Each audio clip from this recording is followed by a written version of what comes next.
So, good morning to everyone who is watching. Now, in order to make banitsa, or basically what is a cheese pie, you need the following ingredients. So, you need brine cheese.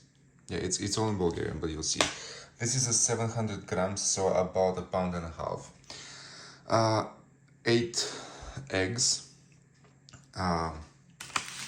about 800 grams of phyllo dough. I think this is what's called in English. I'll open it a little bit later. You'll see how it looks like when it's unrolled. And a combined 800 grams of Greek yogurt, which is not Greek. I mean, it's literally Bulgarian. The name of the bacteria is Lactobacillus species, Lactobacillus delbrueckii species bulgaricus, Bulgarian, and about 800 grams of sour cream. You also need baking powder, some salt, and some vegetable oil. I personally use sunflower oil. You need a deep pan. Don't worry, this is perfectly clear. It's just burnt up, but that it is what it is. And yeah, I'll be continuing shooting. Okie dokie. I forgot to mention one thing. The volumes are actually quite easy to calculate. It's 1 to 1 to 1, quote unquote, because you have 1 egg per 100 grams of combined, milk and sour cream, per 100 grams of cheese, per 100 grams of phyllo dough. So, in our particular case, we have 8 eggs, 800 grams of phyllo dough, about 800 grams of brine cheese, and about 800 grams of combined yogurt and sour cream. Now, the other thing I forgot to mention is that the first thing you need to do is oil the baking tray. Don't worry, I'll spread it around. And you need about a half a cup of vegetable oil. The first step is actually to whisk the eggs and the vegetable oil. It practically doesn't matter how you mix it.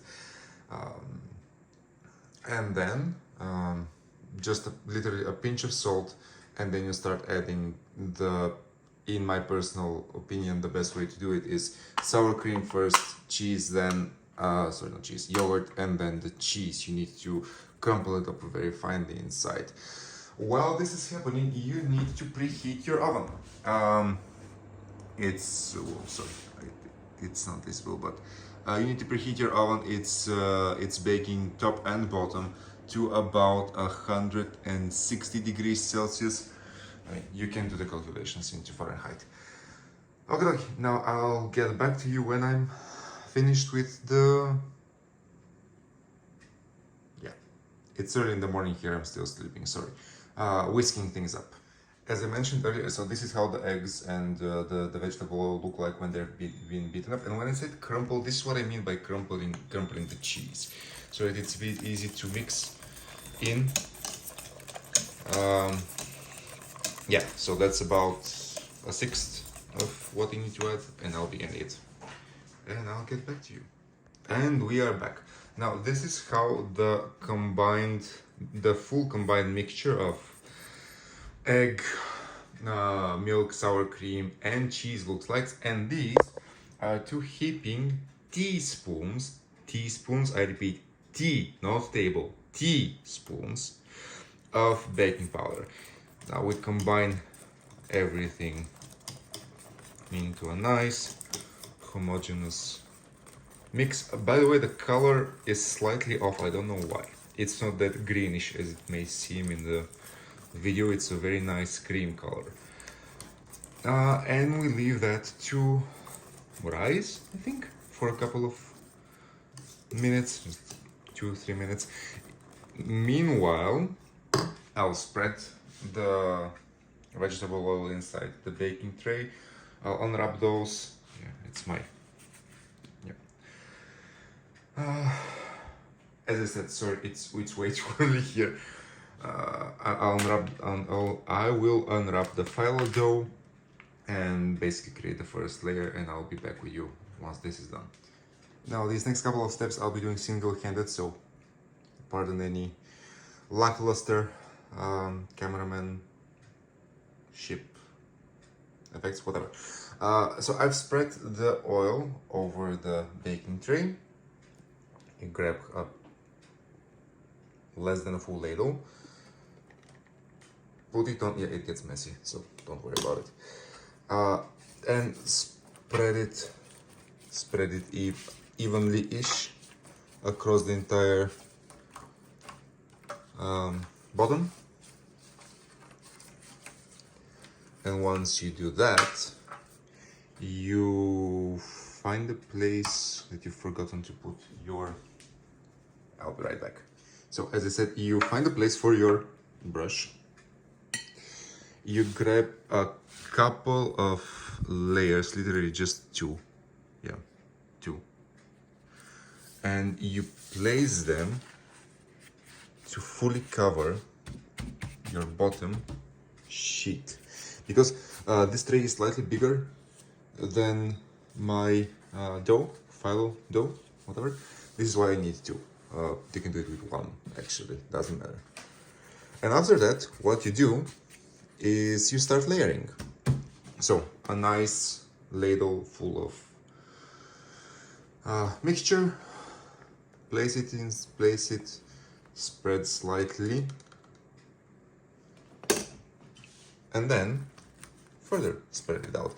Don't worry if your cheese was not broken down on very small uniform pieces. You can have a couple of big ones. It doesn't matter. I actually prefer it this way because you have a little bit more cheese. And this is standard white brine cheese. I'm not sure how to say it in English. I've never actually seen something like this in English. But yeah, I mean, I'm sure you can figure it out. Yeah, don't use any other cheeses.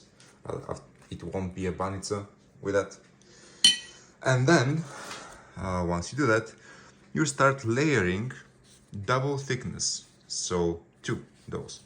Of course, those will not reach all the way. Sorry, just need a moment. It's not pretty, but I am doing it single-handed. Like that. It will leave some space, so your next layer will start from here going this direction. You'll have a couple of centimeters blank space here, so you start from this end and that and that and that and that until you finish everything, until you reach the last layer. And I'll be back with you once I get to that final layer. We've reached the final layer. What you need to do then is drizzle some vegetable oil. It's not particularly drizzling, but you get what I mean. And then evenly coat the top layer with the vegetable oil. If you have some of the mixture sticking to your brush, that's fine, don't worry about it. In doing that, you will make sure that you have a very crispy top layer and you reduce some of the evaporation from the bottom layers, which also keeps things nice and moist. Okay, so now you have two options. Option A is to simply pop it in the oven, bake for half an hour, 40 minutes, until it starts to get, golden brown, or it's cheese, don't worry about it. Or you pre-cut it, which is what I prefer doing because it makes it much easier to cut the pieces after that. Yeah, you notice I'm not going over to the edges. I'll explain the method behind my madness in a moment. Because it helps sort of, potentially, yeah, not exactly, keep the layers in place. Doesn't work always, but yeah. I mean, this is what happens when you don't do that, you see how it immediately separates. So, I mean, here I have to deal with only one cut that is screwed up slightly, but yeah, Stay down. Okay. Yeah. Done.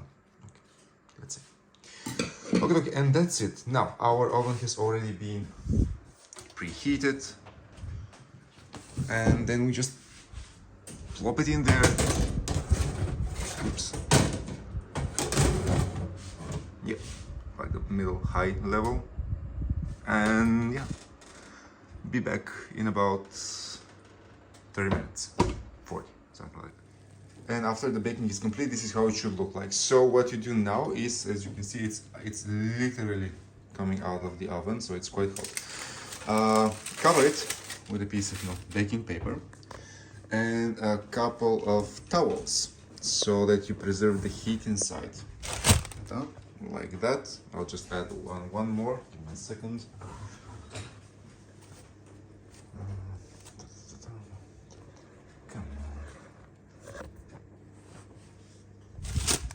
Okay, like that, and you leave it to cool off.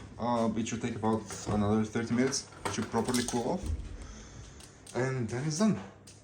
So thank you very much. Ultimately, this is how it should look like when it's all cooled, cut up and served. And it works best with yogurt.